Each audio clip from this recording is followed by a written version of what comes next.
And welcome to the Best at Work webinar. My name is Jaime Raul Zepeda. I'm the Executive Vice President here at Best Companies Group.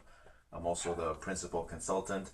And I'm here to talk to you about some proven ways we found that you can improve employee engagement in 2026. Now, before we go into that, as I always like to do, I like to have an opportunity for all of you to connect with each other. We have a lot of folks on this webinar and more to come in later on. I'd love for you to drop in the chat where you're calling in from or where you're coming in from to attend the webinar.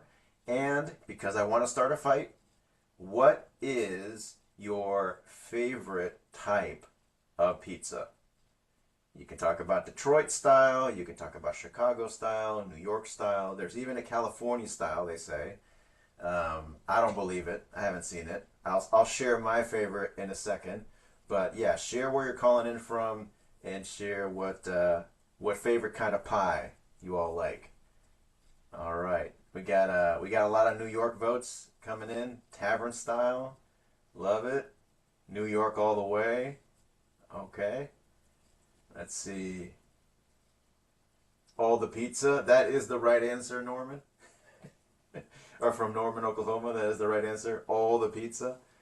All right, so sounds good. Keep it going. Keep the fight happening. I think this is going to create a nice energy that we can take throughout the webinar. My own personal favorite is I actually for a long time I was a big New York pizza person. I still am. Whenever I go to New York, I love that kind of pizza. But I've slowly, because of my wife's influence, become a bit more favorable towards Detroit style. Now I know that some people might think, well, that's not pizza. That's totally something different. I don't know. There's just something about that just really hits my heart whenever I'm having a rough day. The Detroit style pizza is really brings it home. All right, so let me start sharing my slides so we can get started and have a great time.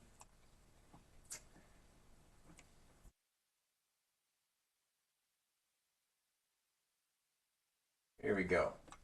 So yeah, today is all going to be about talking about tactical ways that you all can start thinking about and using at your organization to improve employee engagement.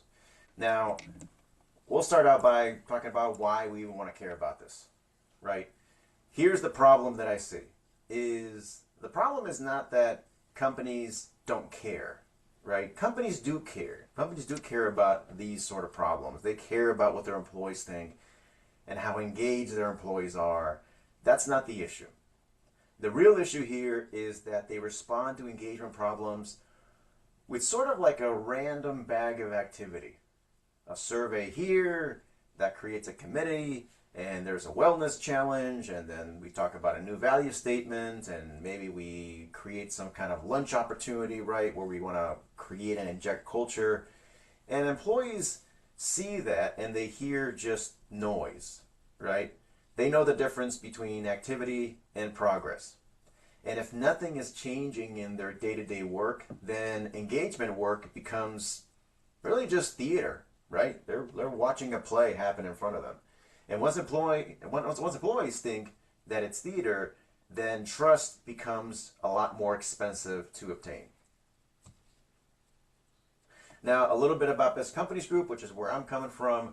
We have a really unique position in the market because we get to hear from over 10,000 organizations, and that includes thousands of best places to work, which allows us to create benchmarks, insights, assessment tools like employee engagement surveys, and really just action planning that help you create a best workplace where you are. We have over 60 different programs in the United States and in the UK where we research and we recognize best places to work. So if you need any assistance in collecting feedback and translating that into, strategies that you can really act on, let me know. You can send me an email right there at jzepeda@bestcompaniesgroup.com, or at the end, I'm going to share this again, and also we can connect on LinkedIn. All right? Now, let's talk about engagement again and why the business case for engagement is stronger than ever. As we all know, unfortunately, we're in that space where we hear that engagement is considered an HR concept, right? It's something that HR has to think about and worry about and do, which is, of course, very strange for all of us that live in it because the big business case is so strong for something like this. First of all, highly engaged teams tend to perform better on productivity. They tend to perform better on retention and staying with the organization. Customer loyalty. A well-engaged and highly engaged employee is also someone that will be a much better customer-facing representative. Absenteeism, safety, and profitability are also higher whenever you have a highly engaged workforce.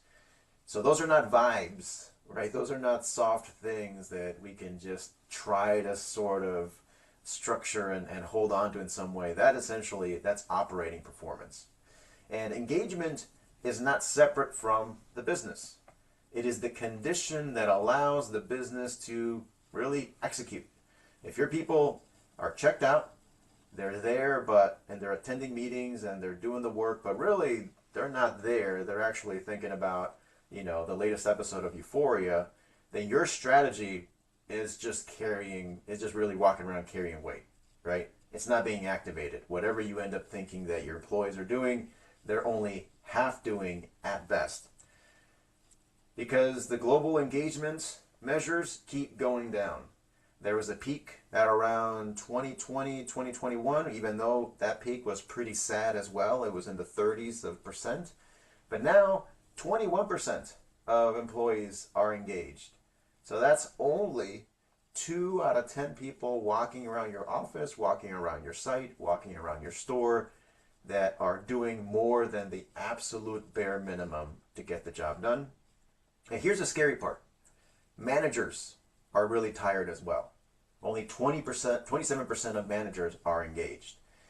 And so here's what happens. When manager engagement drops, the whole system gets weaker because managers are essentially the transmission line between leadership intent and employee experience. A disengaged manager cannot consistently create an engaged team. That is like asking someone that has a dead phone battery to charge somebody else's. That doesn't work.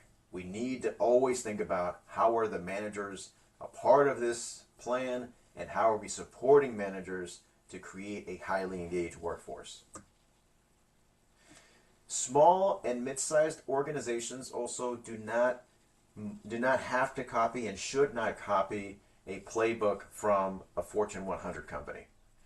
That playbook assumes more budget, more people, more systems, more patience in a way. And so smaller organizations need something that is a lot leaner. The advantage that a smaller organization has is really speed, right? You can listen faster. You can decide faster. You can fix friction and challenges a lot faster. And you can make progress a lot more visible faster.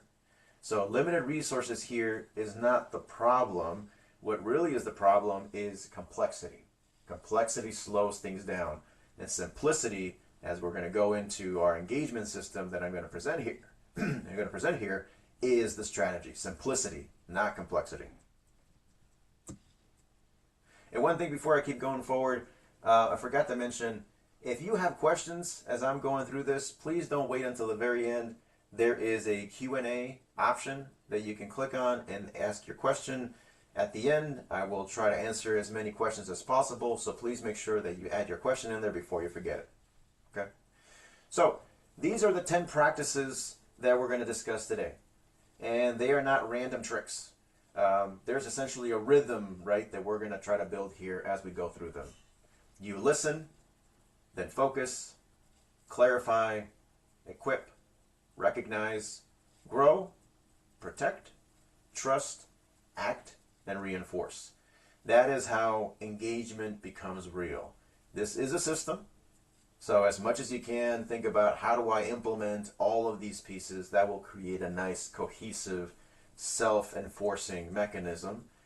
But even if you take 1 or 2 things from today and think about doing next week or starting to look into next week, I can guarantee you that you're going to start seeing some progress and you're going to see some shifting behaviors and momentum. Number 1, a lot of leaders want to solve engagement before they even understand it. That is something that I see quite a bit. unfortunately, there's a lot of, and it comes from a great place, right? Leaders are saying we want to fix this and we want to get our employees in a good spot. That's fantastic. That is a great intent. But that is also sort of like a doctor prescribing treatment before there's a diagnosis, right? You don't really know what to do yet. You don't know what the it is. And so they hear engagement is low and immediately want to launch a program to do that. So here's a better move, is to ask people what is helping, what is hurting, and what needs to change first. These are some really strong, simple, strategic questions that can get you a pretty long way. And you don't have to wait until your next annual employee engagement survey to ask these. A lot of organizations do these as like quarterly pulses, where it's like just 3 questions that are open-ended, and you get a lot of great feedback. It takes the employee maybe 2 minutes to fill this out, so it's quick for them, it's easy for you, and it's very, very helpful for the organization. Now, here's my first question for all of you out there. Think about these questions. What is helping your work? What is getting in the way? And what should we fix first? If you were to ask your employees these questions, which question do you think would provide the most honest answers in your organization right now? Would you get, and so you can add that in the chat. Which of these 3 questions do you think would get you some really interesting and honest information about how your employees feel at your organization? Is it things that are going well? Is it things that are getting in the way? Or is it the highest point of friction that is really being felt the most? Put that in the chat. I'll go back to it in a second. But I think even just for yourself, thinking about that can get you pretty far, because you start to think, okay, here's where I can really get a lot of honest answers and a lot of helpful feedback without thinking too hard about constructing the best, the most perfect question. You can use one of these. Tactic number 2. Engagement dies in the land of also, and also, and also, right? We are going to improve communication and recognition, and we're going to improve workload and career development, and increase trust, and collaboration will be better, and manager training will be a priority. That is just a buffet that nobody can digest. It is too much, right? And especially if you are an organization that does not have unlimited or nearly unlimited resources, you're just going to lose by the fact that this weighs on so much, right? So pick 1 or 2 priorities that you think employees can actually feel. Then make progress visible. This is incredibly important. Even if it's small progress, even if it's work in progress, you want to share this with the organization as much as possible so that they see that first, you heard what they're saying, and second, you're taking it seriously, and third, you are trying your best to do something about what is going on there. Okay? Because remember, employees do not judge leaders by how many things are announced. They judge leaders by what actually changes. A focused engagement plan says something like this. Here are 2 things we heard. Here is what we are doing. Here is what we are not fixing yet. And here's when we're going to report back. The last 2 of those is really important, because as much as you want to tell people what will happen and what you're working on, you also want to be clear with them what will not change and what is not a priority right now. Now, for a lot of people that might think, well, that's just going to sound like bad news, right? You gave us your feedback and then we're going to tell you we're actually not going to work on that. But that closes a loop for employees. They gave you the feedback. They're wondering what part of that feedback is actually going to be acted on versus not. If you can answer that second question for them, they don't have to guess. And that closes a feedback loop for them. They, okay, great. I told them that the ongoing training opportunities here are not great. They've told me that they are not looking into that for the next 6 to 12 months, and they'll consider that for later. For me, that closes the loop because I don't have to think about, is that going to happen or not? And then the next part is, when will we report back? That answers another question for them. We're thinking, when will we get a status report on how this is going to happen? Because if you don't give that sort of detail to them, they're going to come up with their own answers. And every time that there's silence, the trust will begin to die, right? Leaders will start to field questions that they're not prepared to answer because they don't even know the answer themselves around when will we hear back what's actually being worked on, what the plan is, and when are we going to check in to see if we're making progress. Tactic number 3, managers. The importance of managers. Managers are the point of delivery for engagement. It is not HR. It is not your survey vendor. It is not things you do at the executive offsite. It is managers.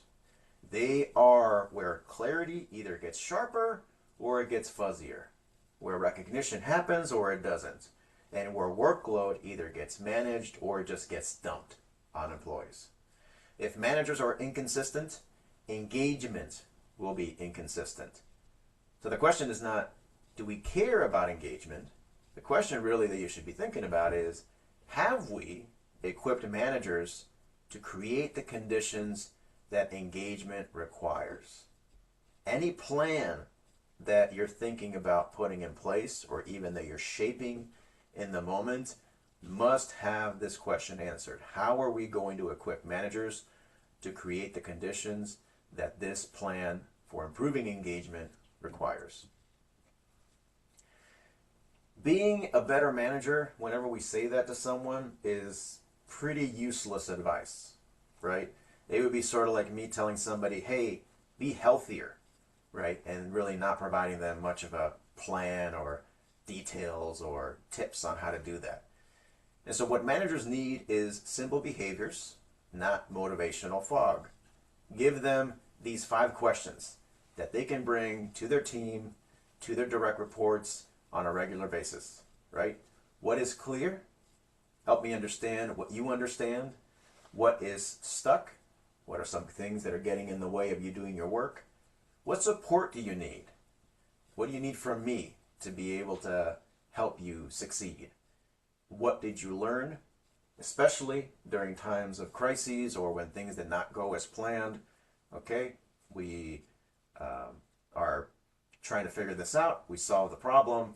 What did we learn so we can use this next time? It also reinforces a growth mindset in all people, where it's not just something went wrong and so it goes, but what did we learn? How can we make sure that this doesn't happen in the future? And what should we adjust? A follow-on to that. Considering what's going on, considering what just happened, what do you think we need to start looking into changing, right? These are 5 questions that you can give to your managers, and they can use at pretty much any single point in the life cycle of an employee. And the more that they use it, the more they're going to really feel like they're in tune to what their team needs, and the more data they're going to have for themselves, as well as that they can scale up to the larger organization. Tactic number 4. Ambiguity is very expensive. It burns time. It creates conflict. It slows down decisions. It also makes people look less capable than they actually are, right? So when employees do not know what matters most, and when they don't know who owns what, and when they don't know what good performance looks like, they start guessing, right? And again, remember, our brain, whenever we don't have information, we usually fill that up with not the best things, right? We fill it up with worst case scenarios. We fill it in with bad habits. It doesn't work. We need to make sure that we are clear with our folks so that they can answer these questions very clearly. Another way of looking at this, and how do you create more clarity for your employees and for your managers, is to think about these 4 clarity questions, right? Tell me what matters most right now. That tells you how well they know what's important to the team and what's important to the business. They might not even have an answer. They say, I don't even know the top 3. I don't even know 3 at all, right? That tells you that you need to focus more on clarifying the goals and the focus for that team.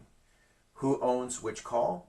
That tells you about decision rights, but it also tells you how well they know their role and other people's roles.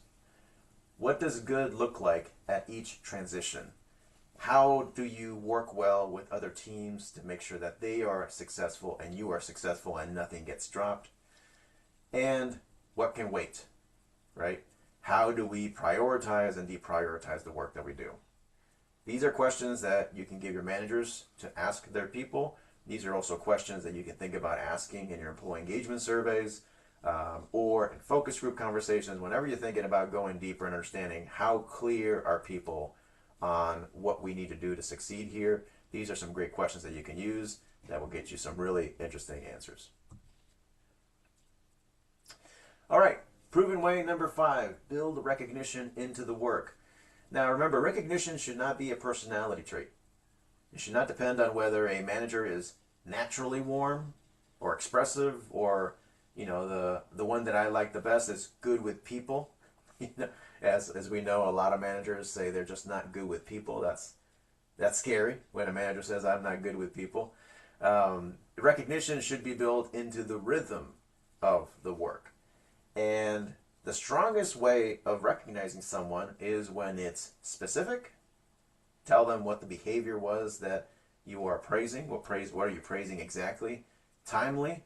Do it as quickly as you can after the situation happened, and connected to the organization as well as shared. The best way to promote someone and to share a promotion is to tell the story of what got that person promoted. How did they get promoted? Because they exhibited the values of the organization, the behaviors that they demonstrated that got them to this new role. Those are stories that you can tell that not only clarify the values for people, but also tell others, if I want to get promoted, if I want to grow in my career here, I got to be more like that. I got to be more like that person and do and exhibit those behaviors myself. Remember that great job is not good enough. It is very forgettable. It is also not very helpful. Specific praise needs to have some teeth. It tells someone exactly what they did and why it mattered. You solved the problem without creating unnecessary noise for the team when you handle that client issue so well. That is helpful information, right? That tells them what they did, the situation, and what you hope they continue to do in the future. That is a different message than great job. That is a specific message that delivers not only the recognition, but also feed forward, right? Feedback for the future on things that you hope they continue to do from here on out. There's absolutely no reason for me to have this slide here other than I think that it's funny and I love bears. I hope you think it's funny too. Moving on. Proven way number 6. Give people voice in decisions. Now, this doesn't mean that you want or need to have people vote on everything. That's not voice. That is just chaos. That can be chaos, right? Real employee voice means that the people closest to the work help shape how the work gets done. They're the ones that see the friction. They're the ones where they know where the process is falling apart and where the process is really not a real process. They know where customers get frustrated. So if leaders are making every single decision in a conference room, they're going to really miss on the truth that is sitting 3 levels below them. Voice is not softness, it is intelligence gathering. Now, voice without boundaries creates frustration. If you ask for input, but employees think they are making the decision, you have set a trap. You have set up a promise that you will not be able to fulfill. So use these 3 lanes, right? First is, one of them is input wanted. We want your perspective before we make a decision. A different one is recommendation wanted. We want you to propose the solution and we'll review it. And then lastly is decision delegated. This is your call. I trust your judgment. Let me know what you decided. 3 different ways of involving employees in the conversation and giving them some ownership and some, a voice in this in a way that you can fulfill and you're not setting up a promise that will not happen. Proven way number 3 is to create practical growth. Growth matters even when your promotion opportunities are limited. This is especially true in small organizations where there may not be 5 layers of management to climb, right? But growth is bigger than title movement. It can mean a lot of things. It can mean learning a new skill. It can mean taking on a stretch project, mentoring someone, owning a process, or getting exposure to a different part of the business. If people feel stuck, like progress in their own career is not really happening, you will certainly see that engagement is going to drop. If they feel stretched in a meaningful way, engagement has oxygen. Now, one quick thing here on growth is that one of the most studied forms of measuring happiness and fulfillment has shown that one of the most powerful ways to do that is to show progress, is to see progress in your life, see progress in your career. Now notice that for yourself, right? Whenever you're in a role, whenever you are developing a skill, whenever you are part of a community, notice how good you feel once you're able to look back and think, how much have I grown since the very beginning? And notice how better you feel when you're able to see that in the moment of like, this used to take me a lot longer to do and now I'm able to breeze by it. I am making progress and I feel pretty good about that, right? Some have even argued that progress measuring is a stronger motivator than happiness, than purpose, than any of that. Is us mastering a skill, us getting better at something. That is something that can be very motivational, not only in life, but also in work. And so for small companies, it's important that you stop apologizing for not having giant career ladders. You may not be able to offer constant promotions, and that's fine. Offer growth, right? Give people harder problems to solve. Give people more autonomy, more visibility, cross-training opportunities, coaching that they can either offer or get themselves. The question employees ask is not always, can I get promoted tomorrow when they think about growth? It's often, am I becoming more valuable here? Do I feel like I'm being invested in by the organization? If the answer for that is no for too long, your best people are going to try to find their growth elsewhere. Proven way number 8, protect energy and protect workload.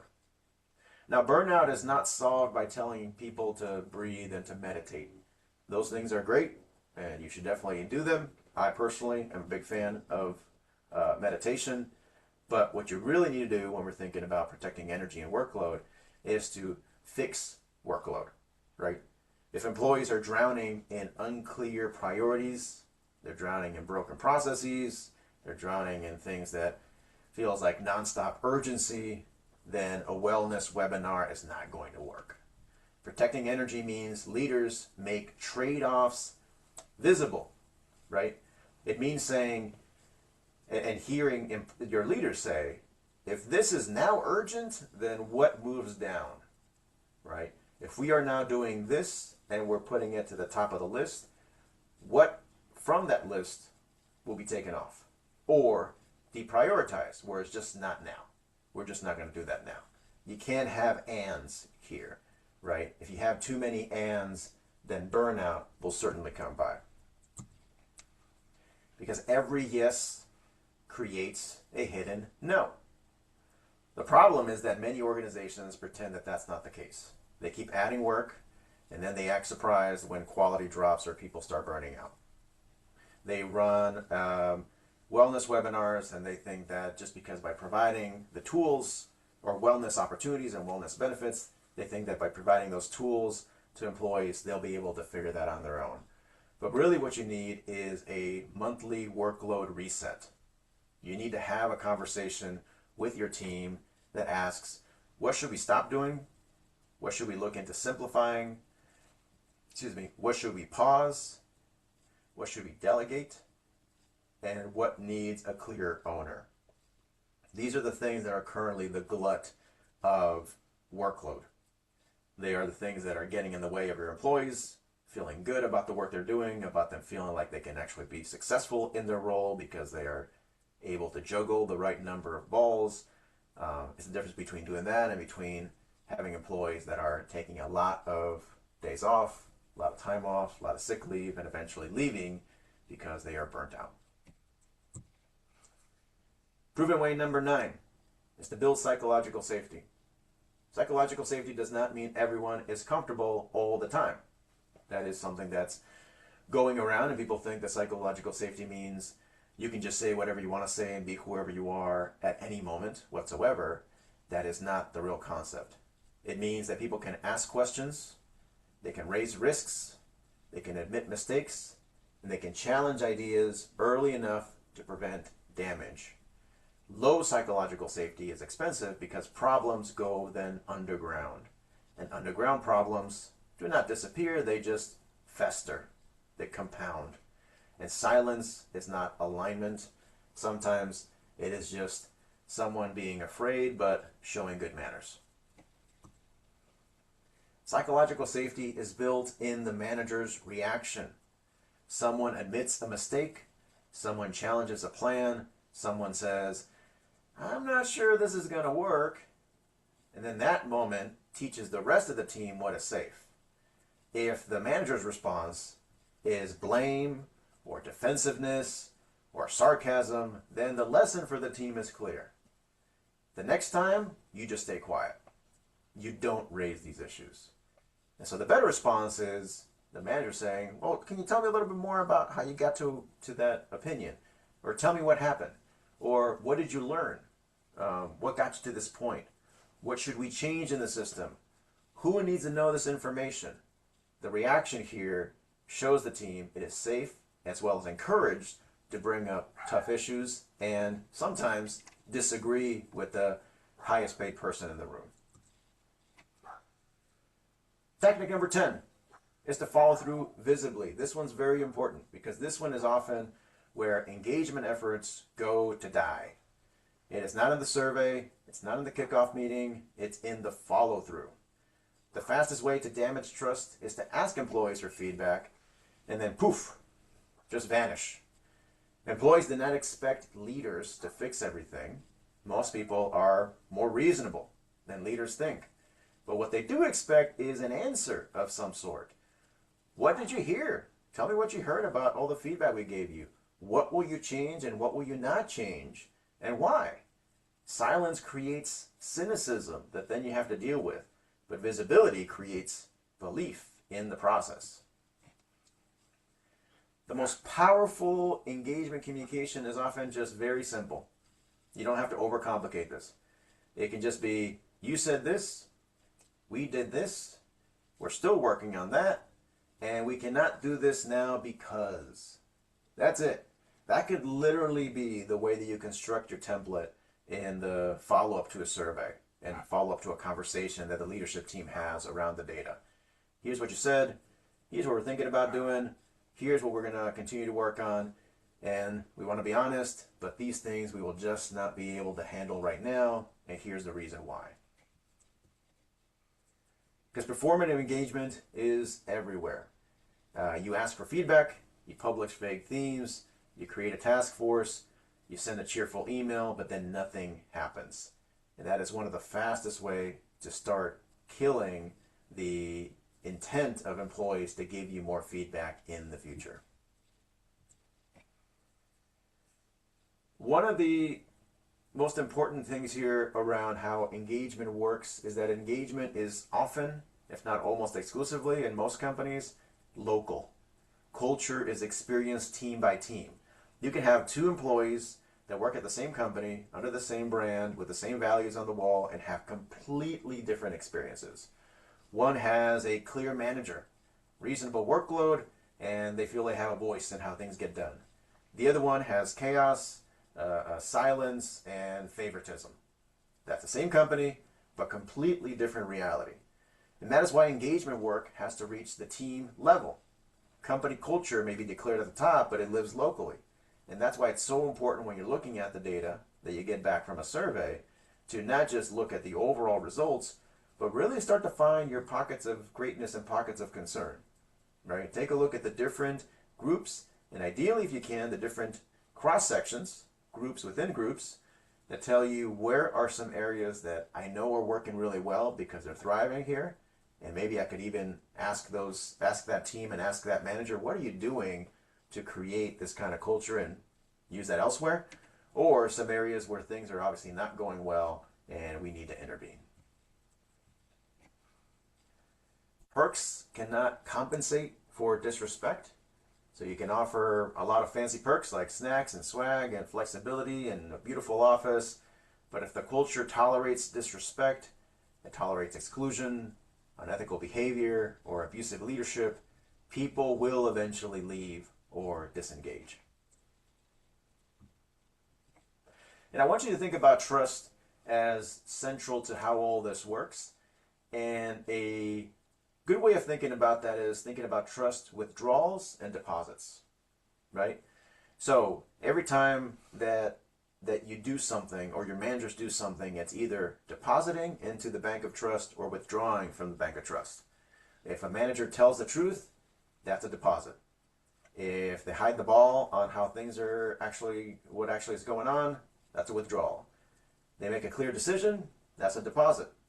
If they let confusion linger, that's a withdrawal. They follow through on what they said they were going to follow through, that's a deposit. So if you ask for feedback and then you disappear, that is a big withdrawal. Engagement cannot outrun low trust. Trust is also something that makes everything easier or harder, right? You could come out with a great new set of benefits, but if the organization experiences low trust, employees are going to think, what's the catch? Right? You're presenting all this stuff, but why? What are you going to ask from us later? Or what's the catch? So you always have to think trust is the lubricant that can help you here. It's like with anything, like with a car. If you don't have oil in a car, it's not going to run. And if you have too low, it's going to run, but very poorly. You need it to facilitate all of the good stuff that you're doing within the organization's culture. Let's talk about purpose for a second, because purpose is really important to connect everybody to something larger than themselves. Purpose does not live in a poster. It lives in the moment an employee understands why their work matters. Why? That's the big question here. And managers play a huge role here. They can help connect the task to the person to the mission, right? They can connect the worker to the customer, to the patient, to the member, to the student, whoever the end user or end customer is, because purpose is simply helping people see themselves as part of something larger than themselves. One of the simplest engagement habits is starting meetings with an impact story to help connect and bring in more purpose to the work. It can be a customer story, a patient story, an internal win, right? It's essentially a moment where someone's work made life easier for someone else. And this is meaning made visible. People need to see the result of their effort, especially in really busy organizations where the work can become mechanical. One quick plug here for fairness. Fairness is not a nice to have, it is infrastructure. People disengage when rules feel uneven. The opposite of fairness are things like politicking, backstabbing, favoritism, all of those things, right? Different standards for different people. When decisions get made in the shadows, when accountability depends on who you are, these are all things that kill fairness. And a way of getting through that is to always have clear expectations, make sure that accountability is being delivered consistently, decisions are made as transparently as possible, and that there's no special treatment, right? Even if you have a high performer, but they're exhibiting harmful behavior, they are still going to be held accountable as everybody else. Small annoyances, let's talk about friction for a second. Small annoyances become big engagement drains. Things like the broken handoff, the confusing approval step, the report that nobody reads. These things may look like minor, just nuisances from a distance, but up close, they are daily energy leaks. Ask employees this one question: what part of our process wastes the most time? And be ready to get some really helpful, but also honest feedback on what that is. If you're really trying to make the experience a lot better for employees and increase engagement, friction is an easy way to get at that, because you're not really even doing anything. You're essentially looking at what do we stop doing or what do we change to make life easier for everybody. Now, for the sake of time, I'm going to move forward a little bit more, and I'm going to skip a couple of these slides just to make sure that we cover everything and I have enough time for questions. But just know, I'm going to leave the slide at the very end, that if you have any questions for me, feel free to email me directly. I'm also going to leave a QR code where you can connect with me on LinkedIn. I'm very active on LinkedIn, and I'm happy to connect there too and exchange some emails. Just want to make sure that you all feel like you have a connection to me if you are not able to get everything from this presentation, since we have a little bit of a time crunch here. Okay, so managers are getting squeezed. They need protection.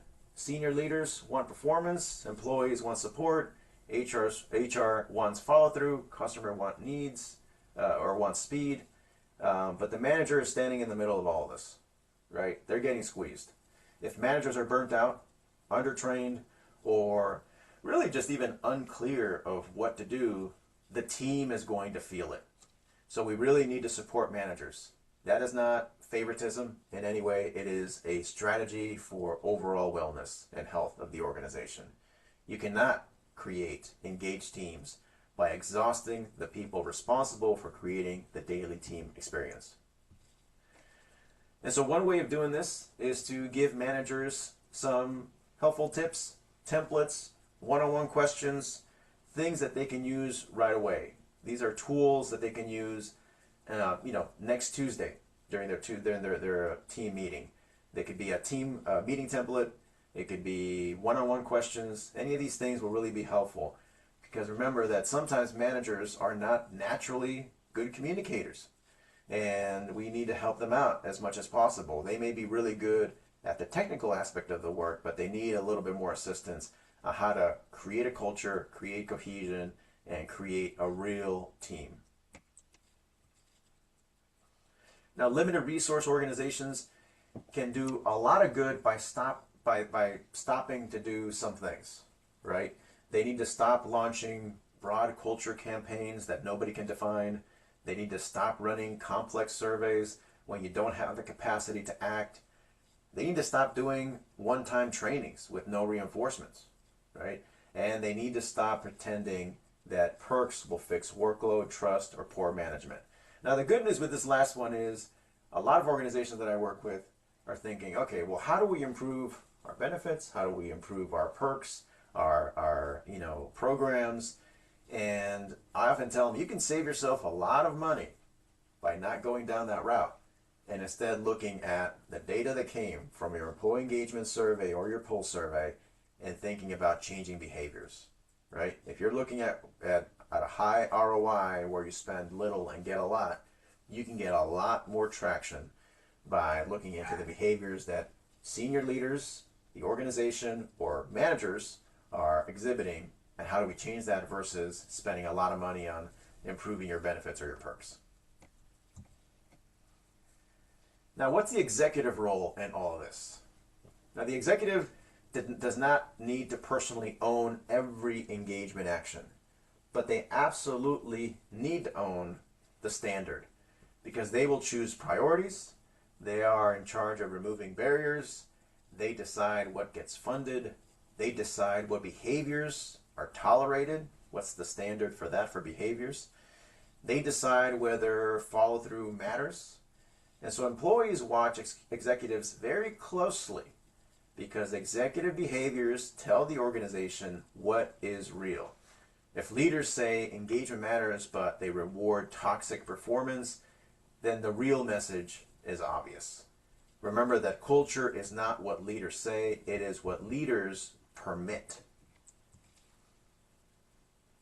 What is HR's role in all of this? HR should make engagement practical, not precious. The best HR teams simplify the systems, they equip managers, they track progress, they keep leaders honest, they translate feedback into action instead of turning it into a ceremony. And remember that HR cannot be the only owner of engagement, but HR can be the architect of the rhythm of the system. The job is not to create more HR activity. The job is to help the organization manage work in a way that people can believe in. And last but not least, let's look at our managers and the important role that they play. Managers turn culture into daily experience. This is the ball game in a lot of ways, right? Clarity, coaching, recognition, workload discipline, fairness, you name it. All of these things are things that manager does to create a strong, cohesive culture where people feel like they belong, people feel like they're respected, people feel like they're being invested in, people feel clear about what their work looks like, and people are excited about the work. Culture is not built in town halls, even though those are important for clarifying and delivering communication. It is mostly built in the small moments managers create every single week. All right, so that brings us to the end of my presentation. I do want to share one more time that if you want to talk about how do we help you elevate your workplace, either through employee engagement surveys, either through themed comment reports, analysis of the data you have, either if it's our own or somebody else's, or even action planning and helping you facilitate that process, let us know. You can take a picture of this QR code and we can connect on LinkedIn, or you can send me an email and we can start a conversation. Absolutely no pitch. The way that I usually have these conversations with all of you whenever you sign up to talk to me is I just listen and I provide as much helpful advice as I can in the moment. If there's an opportunity to, help you out in some way, I'll bring that up to see if that's of interest to you. But if not, I can assure you that you're going to leave with at least one thing that you can try out in your organization based on where you currently are to improve the employee's effectiveness and engagement within the next 6 to 12 months. Okay? So I'm going to move over to leave this up here, and I'm going to move over to Q&A to see what we have. Okay. How do you encourage growth mindset when the person is comfortable and content with doing the usual? They rarely volunteer for anything. That's a great question. There's a couple of ways that you can coax that out of them, but I'll also share the brutal truth at the end. But a couple of ways is, one, you can clarify the opportunities that are available to them, right? Oftentimes people who exhibit a lack of growth mindset do so because they don't think there are any growth opportunities for them, right? Or that it's not for them to take those opportunities. Now, that might not be the case for this individual or individuals like that, but some of them do have that. So you just want to clarify, here's what is available to you if you want to sharpen your skills, if you want to help out beyond what you currently do, if you want to be a part of a stretch project. And that, of course, goes down to the manager. The manager needs to have a clear communication or a clear conversation with that person to first understand where they're coming from, what they're interested in, and then provide opportunities that will potentially be interesting to them. The other side of it too, and this is maybe where you're already coming from, is there are some people that just will not be interested in growth, right? So there's usually two types of careers that we've seen. There's either the superstar track and there's the rock star track. The superstar track is for people who want growth as quickly and as frequently as possible. So they want to take this like the hockey puck track to growth in their professional career by taking on more challenging assignments, by being more involved in leadership conversations, by eventually becoming a leader themselves or having more influence. And so that is a different kind of growth track. Then there's the rock star. The rock star is very comfortable being where they are and just doing a really great job at the work that they're doing, right? So they are more like right here. They're just kind of navigating a plane. You need both in an organization, because if you had only superstars, you would constantly be needing to create opportunities or fill roles. And if you only had rock stars, then your succession planning would be very challenged, right? So just think of that. It might be a conversation to have with that person is like, what's your version of growth and how would you like to grow in this organization? And the last thing I'll say about it is, even if you try all these things, there just may not be an interest, right, to do that. It is always possible to coach for skill, but it's very difficult, if not sometimes impossible, to coach for will. If their will is not there to grow and to grow into their role or something more, it's very unlikely that you're going to be able to say or do anything to change their mind. I hope that helps. What is a fair amount of people to report to a manager if sometimes a group is very large and can feel overwhelming? That's a great question. Some of the data that we've seen shows that the sweet spot is somewhere between 7 to 9 direct reports. 9 being on the high end, 7 being sort of the more middle ground sweet spot. I've seen groups very low, down to 2 or 3, but what happens there is you create a very very layered organization that can become very bureaucratic. So the research that we've seen is the sweet spot is somewhere between 7 to 9. If you go any higher than that, then it becomes very challenging for the manager to create real strong connections with their team. It also depends on whether you have a working manager or not, right? Are they like a player coach, or are they just mostly there to manage the team? If that's the case, if you do have a player coach, I would bring down the direct report count by a good bit below 7. Let's see. How do you effectively manage reporting to multiple managers who each have different leadership styles, expectations, and ideas? I have 3. Oh boy. Okay, that's a tough one, because it really depends a lot on the leadership styles, on their expectations, and what they expect. So I'm happy to have a conversation with that offline. Feel free to send me a note on this one. The one thing I will say around this is it is very important to learn how to manage up, right? And managing up simply means, how do you have a conversation with your managers in a way that both serves what they need, obviously, because they want to make sure that, or you want to make sure that they are being successful. If they're successful, you're successful, but also drives your own agenda. And that could be by how you communicate upwards, by how you deliver good and bad news, right? Especially achievements, by how you connect with them as well as their peers, or maybe another level above them if things are really challenging. You essentially want to think about how do you manage up in a way that sets up the win-win situation for both them and for you. Great questions, by the way. How do you encourage experimentation and engagement tactics without creating fear of failure from managers? Ooh, that's a very great question. It goes back to psychological safety, right? Because really what psychological safety does is, not only are people open to sharing their feedback and sharing their thoughts and who they are in a constructive way, it also allows for innovation, and it allows for experimentation, and it allows for trying out new things, even if things might not go well.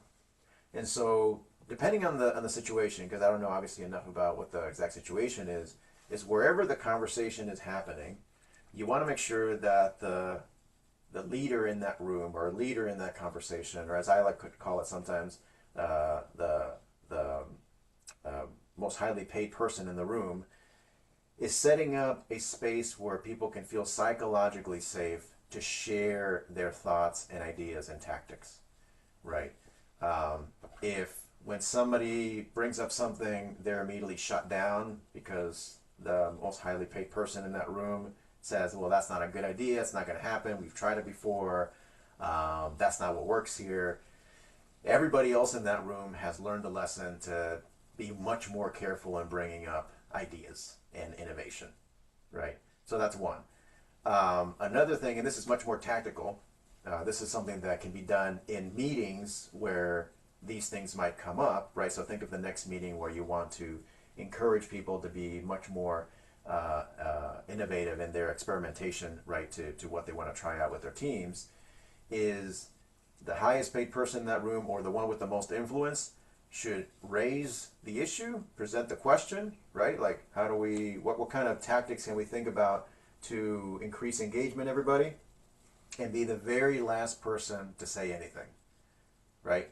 The silence will tell everybody, I'm expecting all of you to fill in this conversation, and I respect, all of you enough to give you the space to share what you have to say. And I'm not going to tell you what I believe. I'm not telling you my opinion. I'm not going to tell you any of that. Because as soon as I do, I'm going to sway the conversation and actually bring it down and make it a lot smaller. So that would be one tactic, is to tell that person, whoever it is that is leading those conversations or is the influential person in that meeting, to be the very last one to speak, to allow everybody else to have a chance at having the spotlight as well as having themselves fully heard. I hope that helps. Let's see, so we're running low on time, so I'm going to have to pick one more here, and then if you have any questions, feel free to send me an email or connect with me on LinkedIn. How does the manager position work if your workplace only has 10 employees who each perform semi-unique roles? It's very interesting. Well, again, without knowing the details of the situation, and it depends obviously if the manager is a manager who knows how to technically do all of those roles, or if they're being put in that position to essentially manage the team despite not knowing how to do each of those roles.